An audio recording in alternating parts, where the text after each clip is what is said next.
flexors. So we've got Flexor Digitorum Brevis and Flexor Digitorum Longus.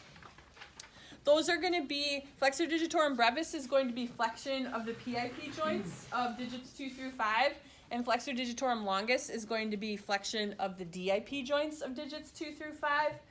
So similar to what we did with the hands for superficialis and profundus, we're going to stabilize. So if I'm testing Flexor Digitorum Brevis, I'm now going to stabilize the MTP, right? And I'm going to put my fingers on the middle phalanx, and then go ahead and bend your toes down towards me. Hold them there. Are we getting a message from up above? What's going on over there? And relax. And now I'm going to stabilize those middle phalanges. And now I'm going to apply resistance to that distal phalanges. Okay, go ahead and curl. There you go. And relax. Now, in the hand, we have a lot more control over different slips of the muscles so that we have a lot more manual dexterity than we do in the foot. Okay? So people have been asking me, like, well, how much do I care if I'm seeing motion in, like, the big toe when I'm testing the little toes or vice versa? That's okay. We allow that because we just don't have the motor control in the foot like we do in the hand. Okay? So that was Flexor Digitorum Brevis and then Longus. We test extensor digitorum longus and brevis together. And so they are going to be doing our extension of our toes. Now we have contributions from our lumbricals and interossei for extension of the more distal joints. But we're going to have extension all the way through the toes. So what I'd like you to do is, Gabe, without moving your foot where I'm holding it, I want you to bring your toes up towards your nose. There you go. And hold it there. How about this little guy? He feels left He's out. along for the ride. All right, good. Okay, now hold him there. I'm going to try to curve him and don't let me, okay?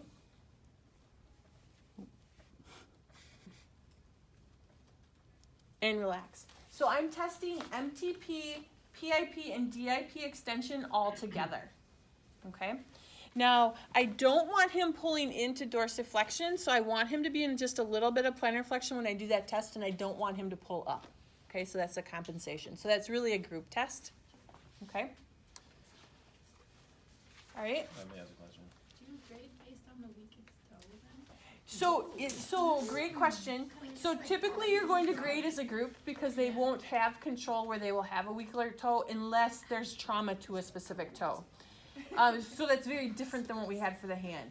If for some reason you had someone who had let's say like a Morton's neuroma, or they had something going on a specific toe, then you would actually test them individually, okay? But that very seldom happens in the foot. The one thing I didn't tell you before, the bunion, the technical term is hallux valgus. Did you talk about that in anatomy? Yeah, we did. Jimmy covered it, huh? Jimmy and Gabe and Chloe. Okay. Good job, people. Oh, I should have You should. Okay. fun. That was my favorite. So our next four muscles, do you remember when we did the wrist and we did, we had flexors and extensors combined with radial and ulnar deviators? We have the same thing for the foot.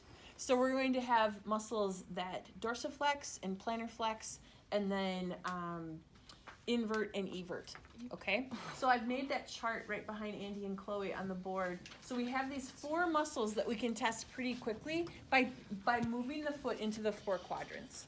No. Okay?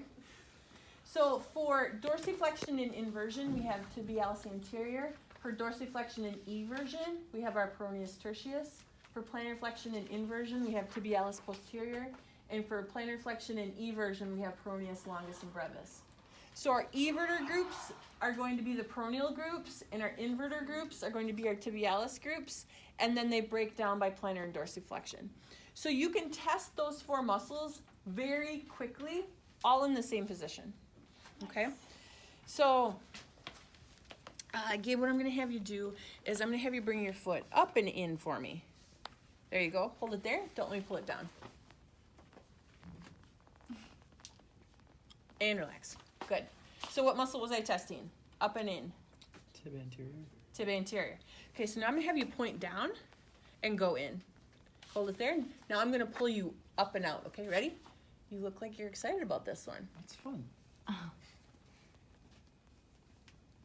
And relax. So what was I testing there? Posterior. Tip posterior. Good. Now I'm going to have you come out and up. There you go. Perfect. So I'm going to change my body position. Gabe, I'm not going to hurt you. Well, you're always. Hold on. Do what I say, not what I do. And relax. Good. Now I'm going to have you point down and bring your foot out again. There you go. So I'm going to have to switch with you, Catherine. Sorry. I want to pull him into dorsiflexion, so I can't be down there. Okay? So you ready? You holding it? Nice smile. And relax. Okay? So I tested all 4 of those muscles with him right in this position. What I would have started with that I didn't demonstrate is I'm going to have you bring your foot up for me. Good. Now swing it in. Sorry.